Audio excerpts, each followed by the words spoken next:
today I'll be showing you to bring back dislikes.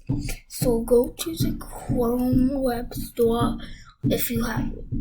Then type in dislikes for YouTube, and then search dislikes, just dislikes, and then add to Chrome, then add this extension, then click on website, then install, then Chrome. Just looks for any of them.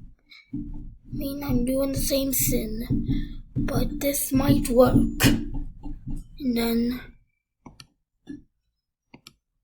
let's go back to YouTube.